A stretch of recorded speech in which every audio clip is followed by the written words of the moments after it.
रात में एक गांव है जिसका नाम डाकोर है। वहाँ श्री रामदास जी के नाम के एक भक्त रहते थे। वे हर एकादशी पर द्वारका जाकर श्री रणछोड़ जी के मंदिर में पूरी रात कीर्तन करते थे और अगले दिन वापस लौट आते थे।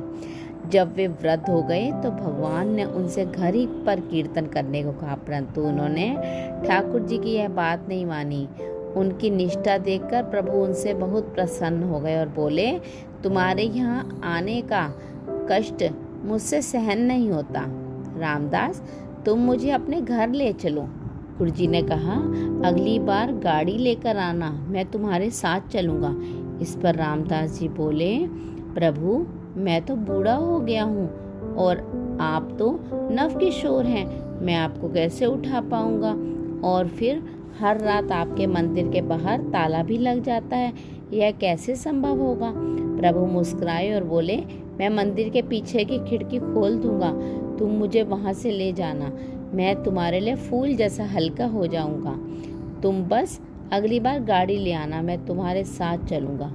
अगली बार रामदास जी ठाकुर जी को ले जाने के लिए बैलगाड़ी लेकर आए। सब लोग देख रहे थे कि यह तो हर बार पैदल और नंगे पैर आते थे, लेकिन इस बार वे गाड़ी से आए हैं। लोग सोचने लगे कि शायद वो बूढ़े हो गए हैं, इसलिए बैलगाड़ी से आए होंगे। रामदास जी मंदिर के पीछे गए, जहां ठाकुर जी पहले से ही खिड़की खोल के रखे थे। ठाकुर जी ने अपना पूरा श्रृंगार और गहने पहन रखे थे। उन्होंने रामदास जी से कहा, मुझे अपने साथ ले चलो। रामदास जी ने निवेदन किया, प्रभु आप ये सारे गहने उतार दीजिए, यह सब आपके पुजारियों के काम आ जाएंगे और मुझे तो वैसे भी आपको ले जाने में डर लग रहा है, कृपया अपने आभूषण यहीं छोड़ दीजिए। भगवान ने सारे आभूषण उतार कर मंदिर में फैला दिए। इसके बाद उन्होंने कहा, अब मुझे अपनी गोद में ले लो। ठाकुर जी फूल जैसे हल्के हो गए। रामदास जी ने उन्हें अपनी गोद में बिठाया, बैलगाड़ी में बिठा लिया। फिर वे डाकोर की ओर चल दिए। रणछोड़ जी के पुजारियों ने अगले दिन मंदिर खोला तो देखा कि मंदिर में हर जगह आभूषण फैले हुए थे और ठाकुर जी यहाँ वहाँ नहीं थे। उन्होंने खुली हुई खिड़की देखी और समझ गए कि जरूर वह बैलगाड़ी वाला भक्त ही ठाकुर जी को ले गया होगा। सभी पुजारी घोड़ों पर सवार होकर और भाला बर्छी लेकर ठाकुर जी को ढूंढने निकल पड़े। उन्होंने रामदास जी को ढूंढ लिया और उनका पीछा किया। रामदास जी ने ठाकुर जी से, प्रभु ये तो हमारा पीछा कर रहे हैं, अब हम क्या करें। पास ही एक तालाब था। ठाकुर जी ने रामदास जी से कहा, मुझे इस तालाब में छुपा दो। रामदास जी ने ठाकुर जी को तालाब में छुपा दिया।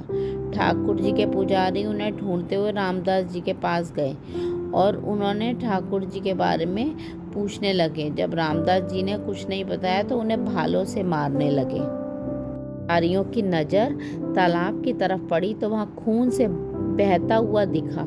वे सभी दौड़े हुए तालाब की ओर गए। उन्होंने देखा कि ठाकुर जी जल में खड़े थे, उनके शरीर पर भालों के घाव थे जिनसे खून निकल रहा था। पुजारियों ने ठाकुर जी से वापस चलने को कहा। ठाकुर जी ने उनसे कहा, तुम जैसे निर्दयी लोगों के साथ मैं वापस नहीं चलूंगा, मैं तो रामदास के साथ जाऊंगा।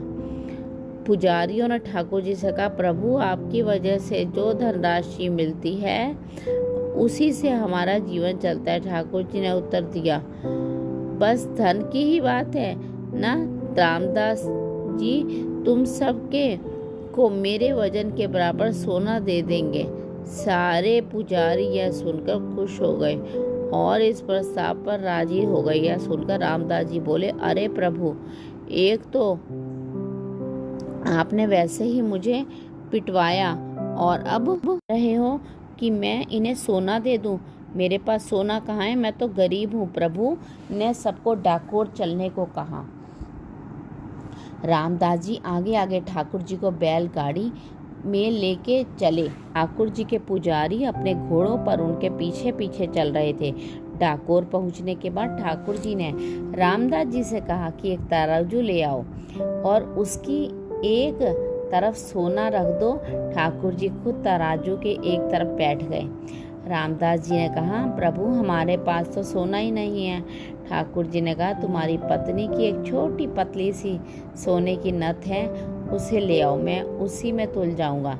जैसे ही रामदास जी ने वह सोने की नथ तराजू के दूसरे पल्ले में रखी तो पहला पलड़ा भारी हो गया। ठाकुर जी ने अपने पुजारियों से कहा, सोना तो मेरे वजन से बहुत ज़्यादा है, लेकिन रामदास जी उदार हैं, तुम यह सारा सोना ले जाओ। पुजारियों ने उनसे कहा, प्रभु हमारे साथ ऐसा ना करो। ठाकुर जी ने उत्तर दिया, मैं रामदास जी को छोड़कर जाने वाला नहीं हूँ। तब प्रभु ने अपना दूसरा स्वरूप प्रकट किया और अपने पुजारियों के साथ ले जाने के लिए दिया।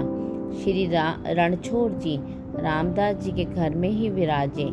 इस प्रसंग में भक्ति का प्रताप प्रकट होता है। भक्ति शरीर पर पड़ी चोट को प्रभु ने अपने ऊपर ले लिया। रामदास जी भगवान को एक डाकू की तरह लूट लाए थे, इसलिए उनके गांव का नाम डाकोर पड़ा। आज भी श्री रणछोड़ भगवान को इस घटना की याद में पट्टी बांधी जाती है।